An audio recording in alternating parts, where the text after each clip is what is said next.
கர்த்தருக்கு ஸ்தோத்திரம். இன்றைய காலை மன்னா, உன்னுடைய இளைப்பாறுதலுக்குள் நீ எவ்விதம் பிரவேசிப்பாய்? தேவன் தாம் உண்டாக்கின எல்லாவற்றையும் பார்த்தார். அது மிகவும் நன்றாயிருந்தது. சாயங்காலமும் விடியற்காலமும் ஆகி 6ஆம் நாள் ஆயிற்று. தேவன் தாம் செய்த தம்முடைய கிரியையை 7ஆம் நாளிலே நிறைவேற்றி 7ஆம் நாளிலே ஓய்ந்திருந்தார். ஆதியாகமம் 1ஆம் அதிகாரம் 31ஆம் வசனம், 2ஆம் அதிகாரம் 2ஆம் வசனம்.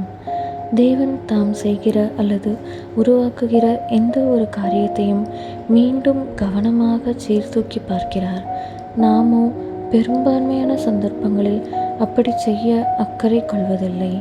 தேவன் எல்லாவற்றையும் நன்றாக செய்திருந்தபடியால் முடிவாக எல்லாம் மிகவும் நன்றாகவே இருந்தது.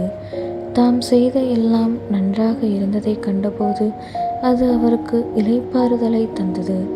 நாம் செய்த ஏதோ ஒரு காரியம் தவறானது என்பதை நாம் உணரும்போது இயற்கையாகவே நாம் இளைப்பாறுதல் அற்றவர்களாயிருக்கிறோம். மறுபக்கத்தில் நாம் எல்லாவற்றையும் சரியாக செய்திருந்தால் வேறெங்கும் கிடைக்காத திருப்தியும் இளைப்பாறுதலையும் நாம் பெற்றுக்கொள்கிறோம்.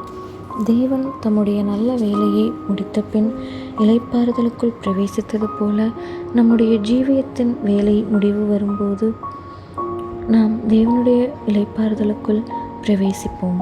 இந்த இளைப்பாறுதலானது முடிவே இல்லாத ஒரு விடியற்காலைக்குள் நம்மை கொண்டு போய் சேர்க்கும். 7ஆம் நாளில் நாம் ஒரு சாயங்காலத்தை காண்பதில்லை.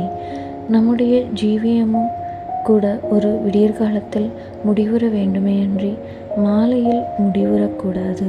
அதாவது நம்முடைய ஜீவியம் மகிழ்ச்சியில் முடிவுற வேண்டும்.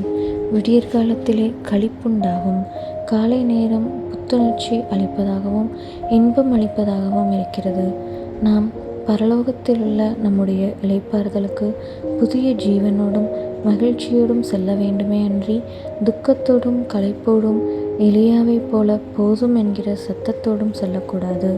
தேவனைப் போல முழுமையான திருப்தியோடும் பூரணத்தின் சந்தோஷத்தோடும் பரலோகத்தில் இளைப்பாறும்படி நாம் செல்ல வேண்டும். நாம் நம்முடைய இளைப்பாறுதலுக்குள் பிரவேசிக்கும் போது நம்முடைய ஜீவிய காலத்தில் நாம் செய்திருந்த கிரியைகள் நமக்கு முழுமையான திருப்தியையும் இளைப்பாறுதலையும் கொடுக்க வேண்டும். நம்முடைய கர்த்தர் தாமே நம்மிடத்தில் நல்லது உத்தமம் உண்மையுமுள்ள ஊழியக்காரனே, உன் எஜமானுடைய சந்தோஷத்திற்குள் பிரவேசி என்று கூறக்கூடிய நிலையில் நாம் காணப்படுவோமாக. ஆமென்.